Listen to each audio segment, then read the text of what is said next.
Hey, what's up there, YouTubers? It's me again, Brian, aka Gamer55551, and I am back with a My 2 Cent Nintendo/gaming video for this week, for the week of November 21st to the 27th though.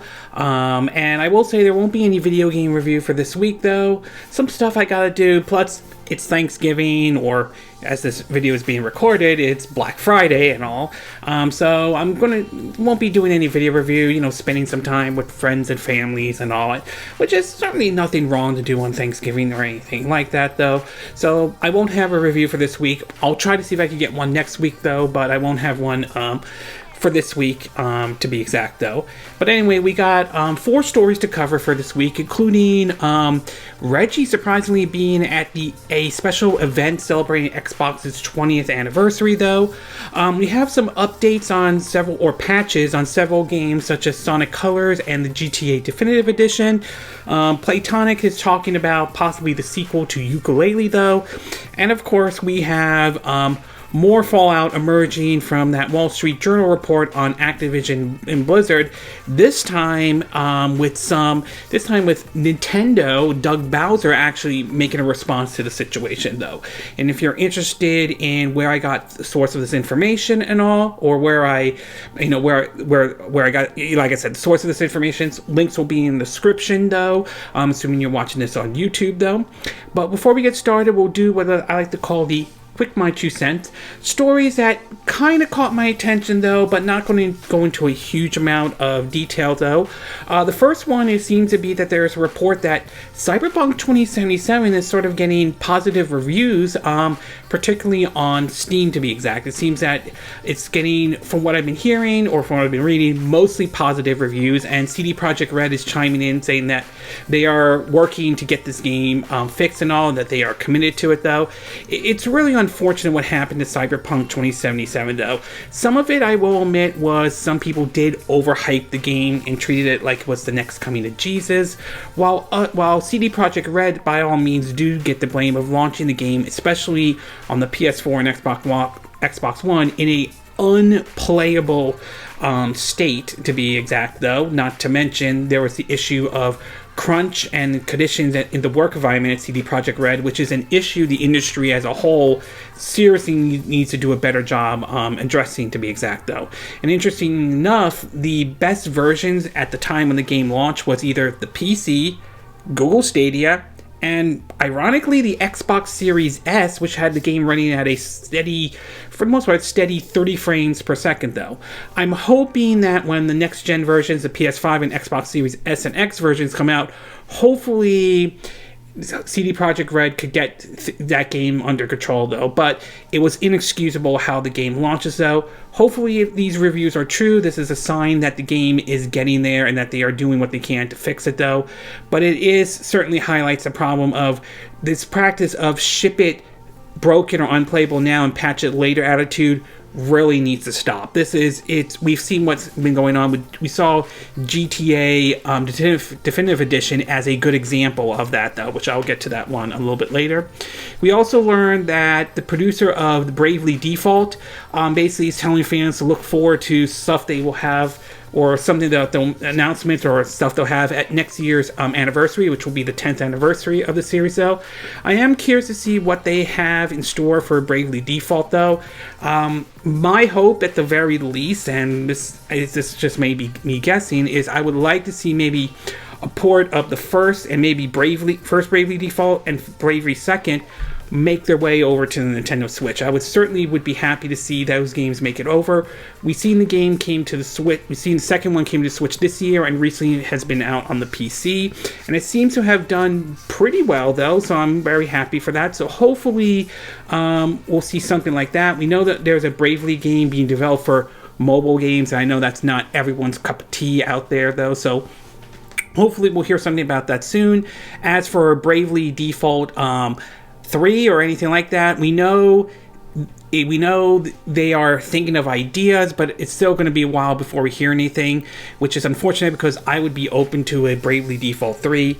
Honestly, I would also be open to an Octopath Traveler 2 if they could get around to that, though.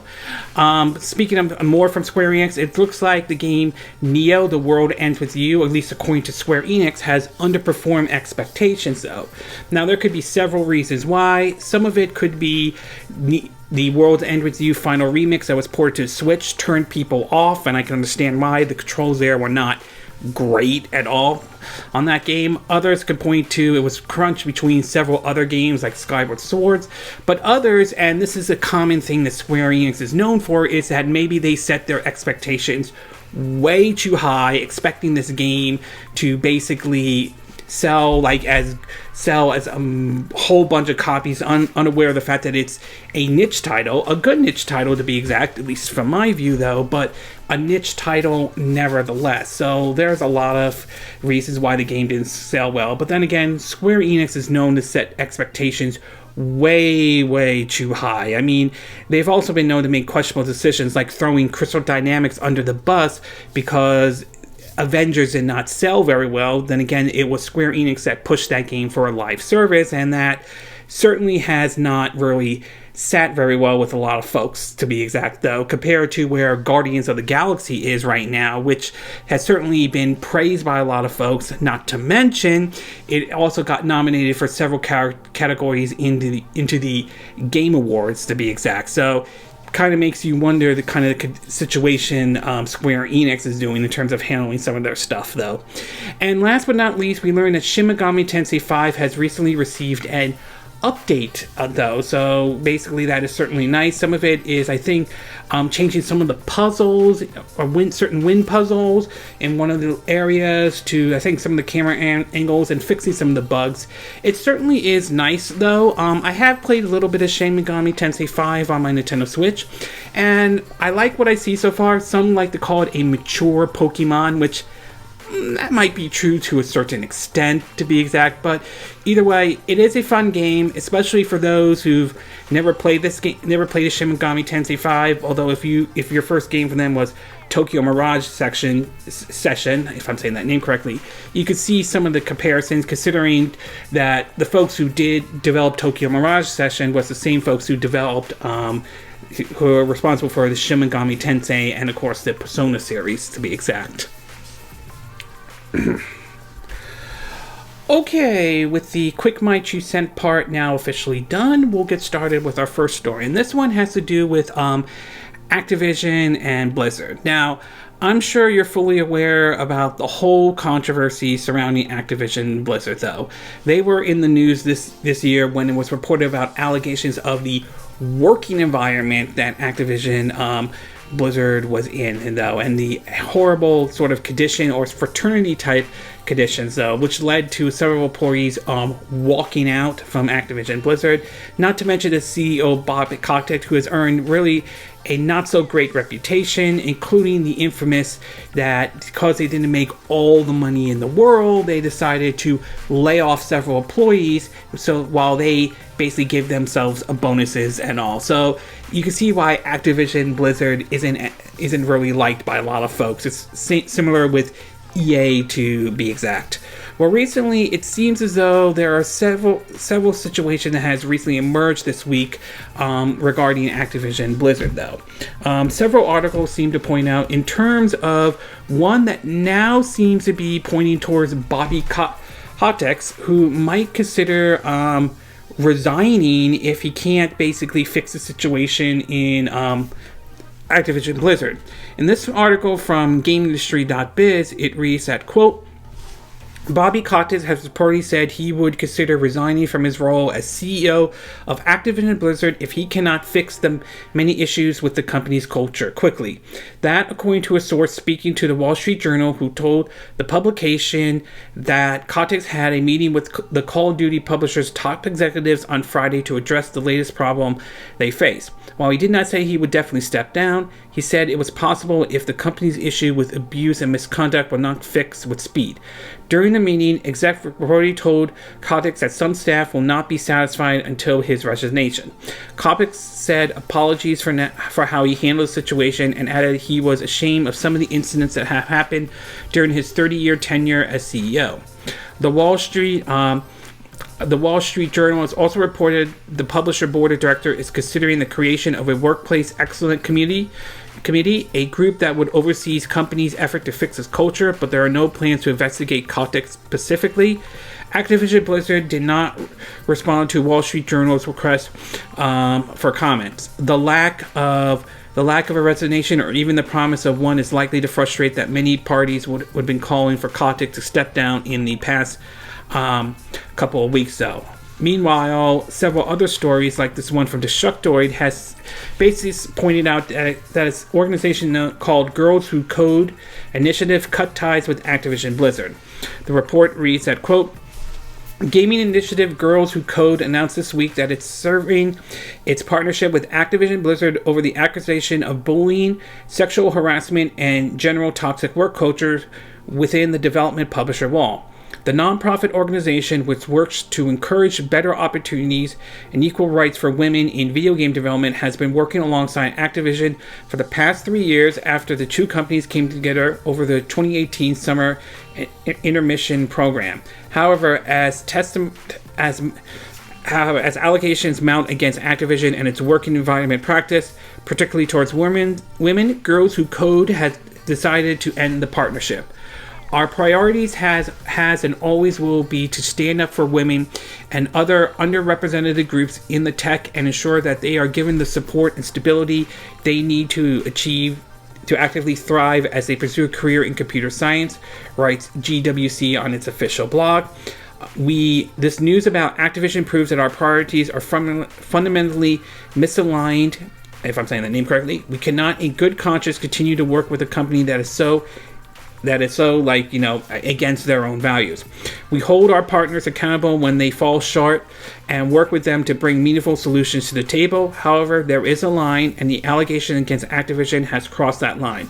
We stand in solidarity with those at Activision who bravely came forward about their experience and hope to see the justice and accountability they richly deserve. Meanwhile, in a recent, which now later been confirmed by Nintendo, Doug Bowser has sent out an email to his employees responding to basically the situation, though this one's a little bit late than compared to Activision, not Activision, I mean Sony and Microsoft, which talked about reevaluating their partnership with Activision Blizzard. Anyway, the article reads that, quote, from Nintendo Life, though, Nintendo of America President Doug Bowser last week issued an internal response to ongoing reports about allegation misconduct at Activision Blizzard. Bowser's email, which has been publicly shared by Fanbyte, F-A-M-B-Y-T-E, and as I mentioned earlier, they have confirmed the response to Fanbyte, though, by saying we can confirm the content of Doug Bowser's internal email to Nintendo America staff is accurate. We have nothing further to share at this topic. But anyway, continuing on, it was sent out on November 19th and reaches all levels of Nintendo America, including internal development houses such as Retro Studios and the recent acquiring Canadian team Next Level Games. Bowser mentioned how distressed and disturbing the reports were and says every company in the industry was responsible for creating an environment where everyone is treated as an equal. The email says, quote, along with all of you, I've been following the latest development with Activision Blizzard and the ongoing report of sexual harassment and toxicity at the company. I find these accounts distressing and disturbing. They run counter to my values as well as Nintendo beliefs, values, and policies. Every company in the industry must create an environment where everyone is respected and treated as equal, and where we all understand the consequences of not doing so. His email further stated how Nintendo has committed itself to an open and exclusive workplace, welcoming everyone, and expects the same for the rest of the industry and its partners. Nintendo representatives have apparently been in contact with Activision, having taken action and are asserting asserting others. Bowser mentioned how Nintendo has been working with the ESA, a lobbying organization Activision is also a member of, encouraging its strength, its stance on harassment, and hold its members to the highest standards.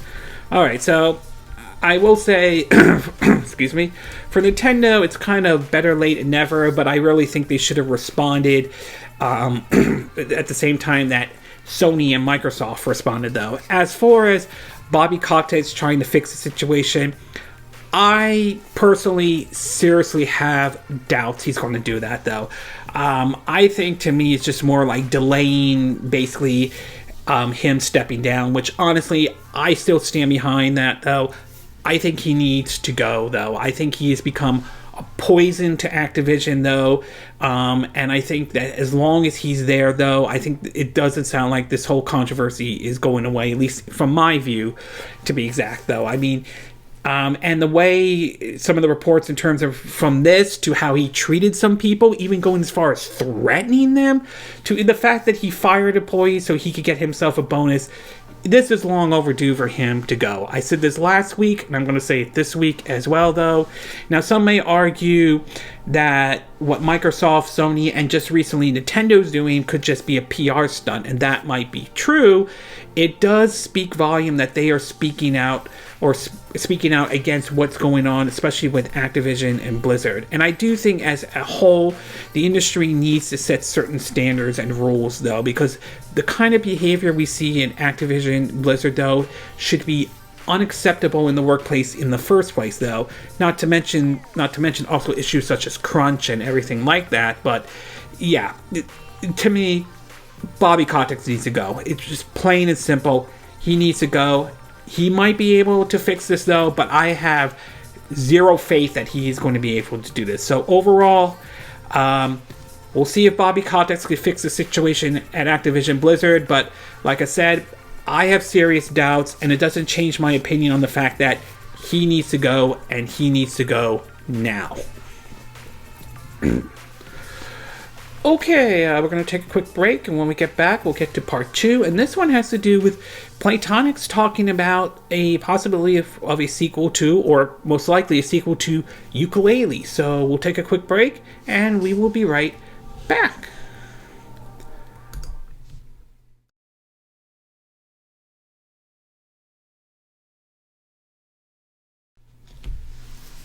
Okay, and we are back with part 2 of my 2 cent video for this week. And for this one, I want to talk about Yooka-Laylee, and it sounded like that we are going to get an actual sequel to it. Now, back in around 2015 and all, Playtonic, which made up former members of the development team Rare that worked on the Donkey Kong Country series on the Super Nintendo, Battletoads, to even the Banjo-Kazooie, Banjo-Tooie, GoldenEye, Perfect Dark, and all, formed a studio together. I mean, these folks formed a studio together that would be known by the name of Playtonics. And one of the games they announced through crowdfunding site Kickstarter was Yooka-Laylee. Full disclosure, though, I'm one of the folks who did back Yooka-Laylee, just to point that out, though. And it was basically announced for multiple systems, including the Wii U at the time, before they canceled that and decided to move that over to the Nintendo Switch. Similar situation with Bloodstained Ritual of the Night. Another, full disclosure, another game I backed on Kickstarter, to be exact, though. Now, when that game came out, though, it was met with some mixed receptions, as there were certainly some technical issues basically on the PS4 and the Xbox One, though most of it seemed to be on the Xbox One side of the situation, though. Now, eventually, they were able to make some improvements and put the game and basically fix some of the problems that were in both the PS4 and Xbox One. Eventually, the game came over to the Nintendo Switch, and that version, I thought, just ran very well and all. It was basically a game that was a throwback to games like Banjo-Kazooie and Banjo-Tooie, to be exact. This was also with a spiritual successor, or somewhat of a follow-up, with Yooka-Laylee and the Impossible Layer, which, if the original 3D Yooka-Laylee was for more towards those on the Banjo-Kazooie side thing, Possible Layer was more on the Donkey Kong Country side. It almost felt like if Rare did another Donkey Kong Country game. Good game, though. Very difficult, to be exact, but good game nevertheless, though. But since those games have came out, Playtonic has been kind of quiet, though. Well, recently they did talk about basically the fact that it looks like we may be getting an actual follow-up, though, with some investment from a company that some people have some concerns about, though. In an article published on Destructoid, it reads that, quote, Platonic Games, the developers of the cutesy old-school adventure Yooka-Laylee, are the latest developer to sell a minority stake to Chinese company Tencent. The purchase sees Platonic joined as an ever-growing list of developers and publishers that are offering up investment to the multi-billion-dollar global holding company. 6 years ago, we built a cool, exciting rocket ship set a course we think is right and exciting. We are thrilled that Tencent agreed with that course and has provided some rocket fuel to further the reach of our mission, said Platonic co-founder Gavin Price on the studio's official website. With more people and an approved process in place, the team will be well placed to forge deeper links with their networks of friends, studios, and ultimately look to develop and release new, exciting, and playful IPs. Platonic is quick to note that it will retain full control over the use of its IPs and plans to use the money invested by Tencent to expand the studio with an eye to doubling its workforce and creating 3 specific development teams, which can be utilized to create several titles simultaneously. Platonic also hopes to improve the quality and resource of its headquarters and will also be looking to expand in new locations outside of its home base located in Derby, UK. With Tencent having a stake in quite a lot of companies, there are opportunities to be met and finding out more with these others. It's worth pointing out that Tencent also has invested also in Activision, Ubisoft, Supercell, Epic Games, Riot Games, Remedy Entertainment, Platinum, and other studios I haven't really even heard of, though. So basically, they mentioned that when the first, excuse me. Basically, this is sort of with this investment, though. They talked about basically being able to do their next game would be a follow-up to the original Yooka-Laylee 3D platform and all. And I will say I'm kind of somewhat mixed on this to a certain degree, though. I mean, on one hand, I think it's great that they're getting more money to be able to develop an actual follow-up to Yooka-Laylee and all. And I would like to see the follow-up maybe lean a bit more towards like the Banjo-Tooie style of a gameplay. That would certainly be neat. Although I would like to see them do sort of a spiritual successor to games like GoldenEye and Perfect Dark. See them create something like that, or Jetpack Radio. I mean, shoot, I forgot that name of that game. I apologize if I'm not saying it correctly. So, on one hand, I think it's sort of great, but at the same time, I can understand why some people may be a little bit iffy about the idea of Tencent or this Chinese company putting their hands on a lot of these companies, though, considering some of the concerns we've seen lately, especially where some are worried about this could lead to censorship in terms of basically putting blocking certain things or anything like that. Some even like to point to the whole Activision Blitzchung situation where he basically said free Hong Kong during the Hong Kong protests that led to Activision Blizzard basically stripping him of his prize money, which ultimately led to backlash against Activision Blizzard and kind of gave the impression that they were bowing to the wills of the Chinese government. And this also opened up the whole issue of whether investing in China is a good thing, because they may tell you you can't say this, you can't say that, and all that. So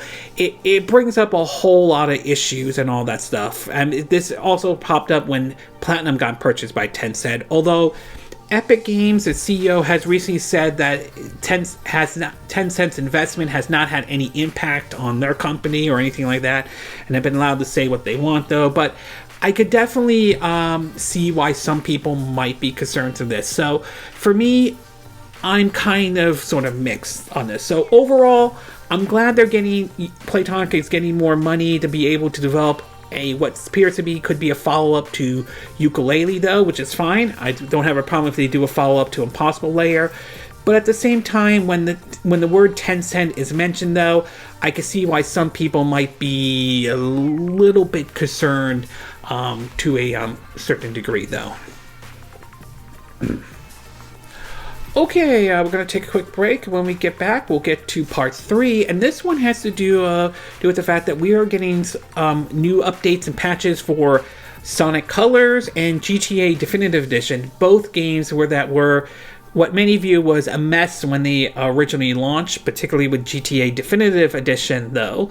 So we'll take a quick break, and we will be right back.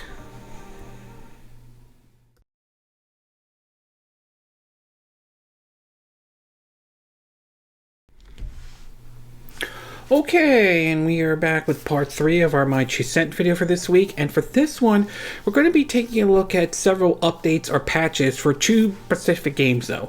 Sonic Colors and the Grand Theft Auto Definitive Edition trilogy, though. Now, I'm sure most of you are aware that both of these games were launched, well, not in the greatest state, especially on the Nintendo Switch, though. There were reports of a lot of bugs and glitches. Sonic Colors solved several of them, and while some of them were debunked, excuse me, others, however, were not, and it turned out to be there were major issues. The Switch one even suffered the most, though, and the fact that Sega went with Blind Squirrel that did a piss poor job with WWE 2K18, it makes you kind of wonder, why did he go with this studio even in the first place?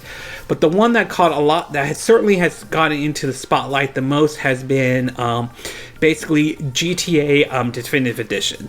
This was supposed to be a sort of a remastered version of the classic Grand Theft Auto 3, San Andreas, and Vice Cities, considered classics to many people. I love Vice City. That's one of my favorite ones, though.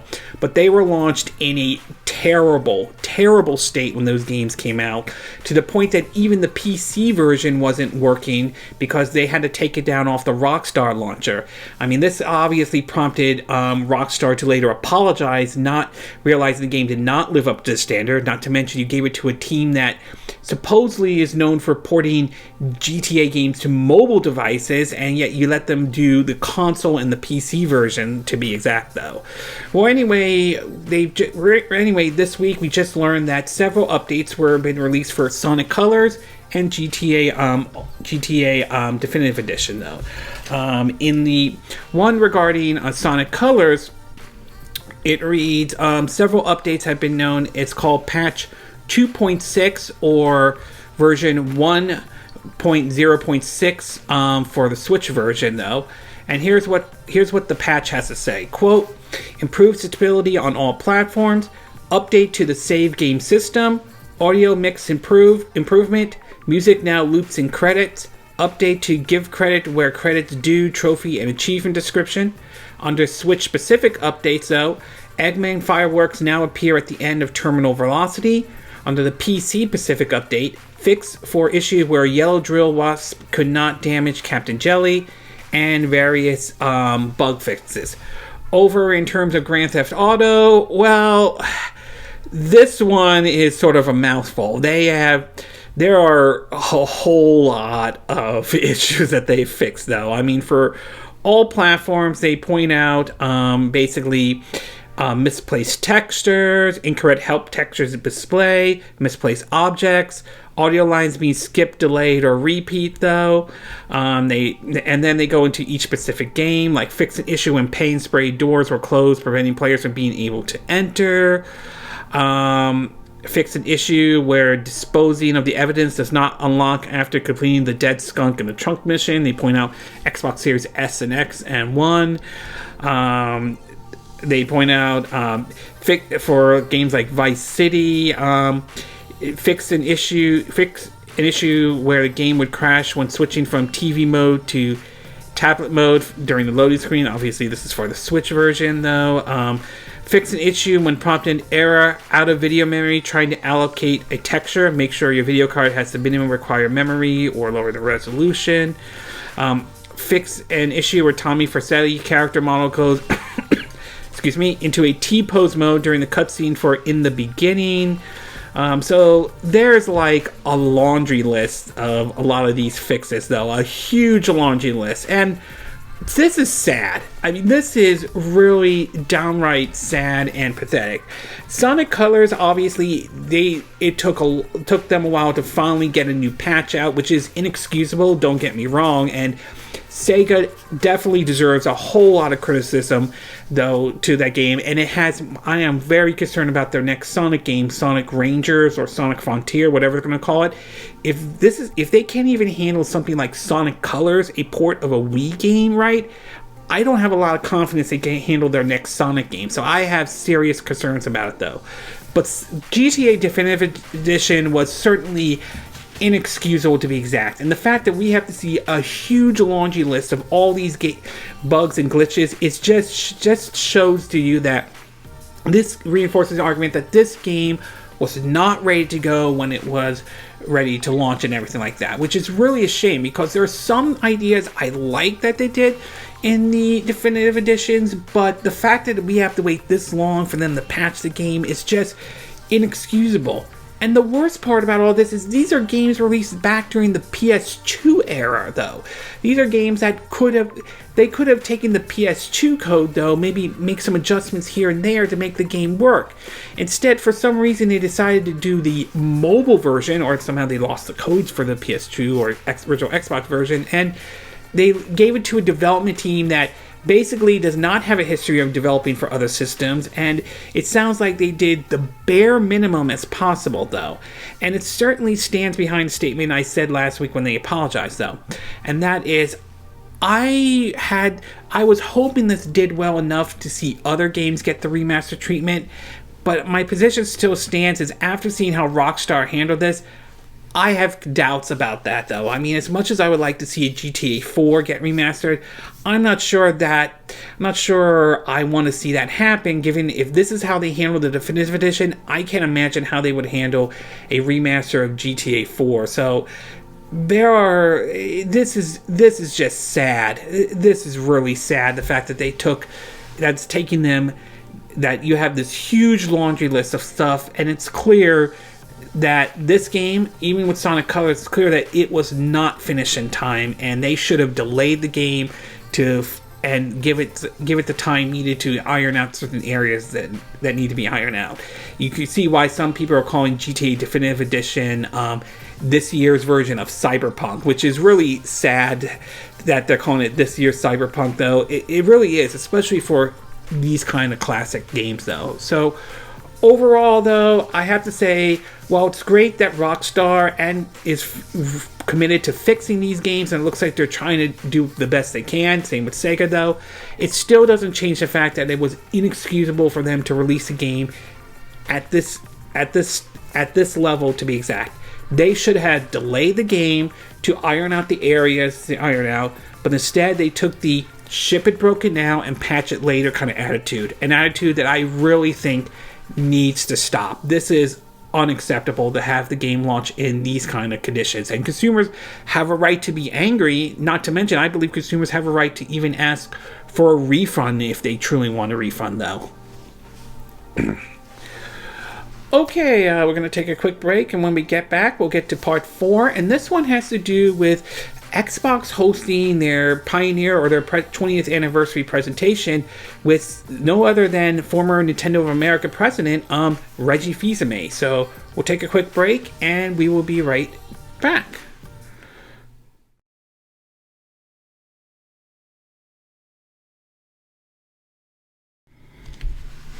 Okay, and we are back with our fourth and final part of our My True Cent video, and for this one, we're going to be talking about the Xbox 20th anniversary, particularly this interesting roundtable that Microsoft recently did, though.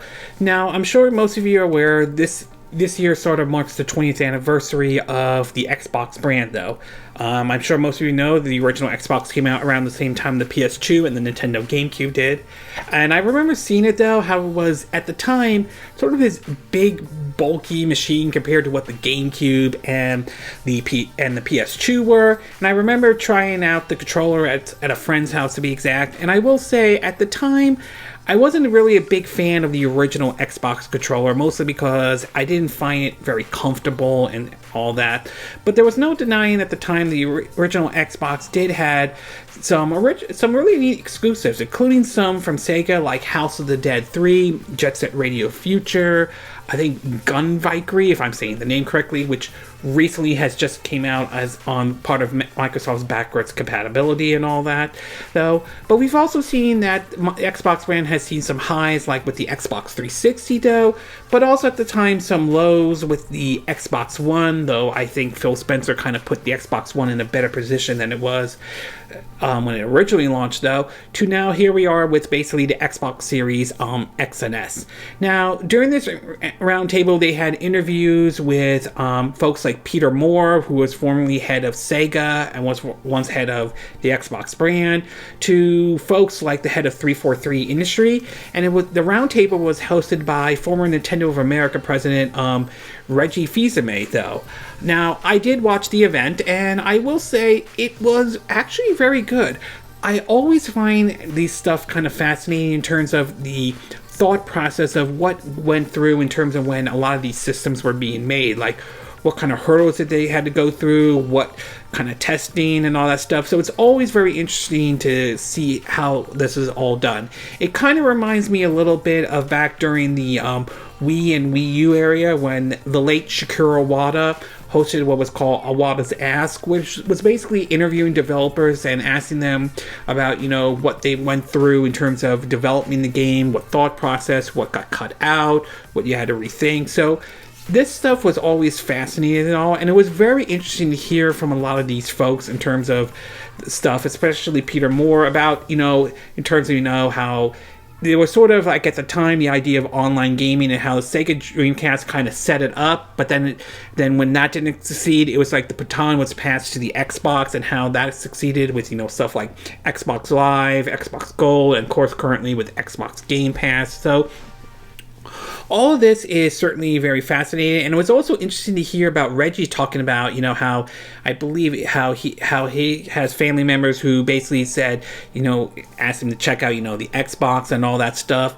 We've also learned about how I think Microsoft at one point tried to buy Nintendo, so it was it's very interesting to see some of this stuff, though. And now, I did watch it. It was like 40 minutes long, and it's very fascinating, though, and I would definitely recommend it, though, if for those who are interested in what was happening behind the scenes, how they go through a lot of the stuff. And it's always fascinating to hear what thought process that's gone through, though, whether it's something like the Xbox or whether Sony or Nintendo does some of the stuff. You sort of learn about what they went through to make a lot of these games, though. So overall, it's a very interesting event, though, that Microsoft hosted, though. It's definitely one I would recommend for those who like to see what happened behind the scenes to let these games, how these development of these consoles, these games actually happened, though. Bear in mind, it is 40 minutes long to be exact, but it's very interesting to hear, Reggie Fils-Aime talk about it, though. He seems to be kind of busy since retiring from Nintendo of America, so it's really nice to see him sort of hosting these events, though. I definitely would love to see something similar to with like maybe the PS5 to even like the Nintendo Switch. That would be really neat if Sony or Nintendo did something similar to what Microsoft is doing. But my overall takeaway is that it's a really neat really neat YouTube video, and it's really neat to hear all the stuff that would happen behind the scene. It's definitely one I certainly would recommend to some folks out there. It's particularly if you're a fan of the Xbox. It's worth checking out, though. Okay, this concludes it's my 2 cent video for this week. And again, these are my opinion. What are yours? What are your thoughts about the current situation with Activision Blizzard, particularly its CEO Bobby Kotick? Do you believe that he will fix this situation, though, or do you believe that you have no faith that he will fix the current situation with Activision Blizzard, and you believe that he needs to go, just like I do, though, right? What are your thoughts about the possibility of a Yooka-Laylee sequel, especially with Tencent now investing in Playtonics? Do you think this is a good thing, or do you think with Tencent being involved, you're very concerned about the situation and think this is a bad thing, though? What are your thoughts about the recent updates or patches for Sonic Colors and GTA Definitive Edition? Are you glad that they put these patches out? Do you think it's better late than never? Or do you think that it's still not enough to convince you to buy these games at all, though? Or at this moment, to be exact. And what are your thoughts about this Xbox event, or Xbox Pioneer event hosted by Reggie, former CEO, former head NOA president, though? Did you watch the event? Did you thought it was fascinating? Do you like the ideas of these behind the scenes of what thought process went through when it came to developing the console or making these games and all? Do you agree with what I said in this video? Do you disagree? Do you have a difference of opinion? As always, sound off in the comment section below. Let me know what you think. And if you do like this video, I hope you hit the like button. That'll be great. And I hope you do subscribe to my YouTube channel. If you do, make sure you hit the bell icon for notifications of any new videos I put up. Also, feel free to share this video if you want to, and feel free to donate to my channel if you like. You could do it through PayPal me or Patreon. Links will be in the description of this video, assuming you're watching this on YouTube. And I will see you again next time when I do another video. Hopefully that'll be soon. Until then, from Southern California, I wish you all a good day then. Bye!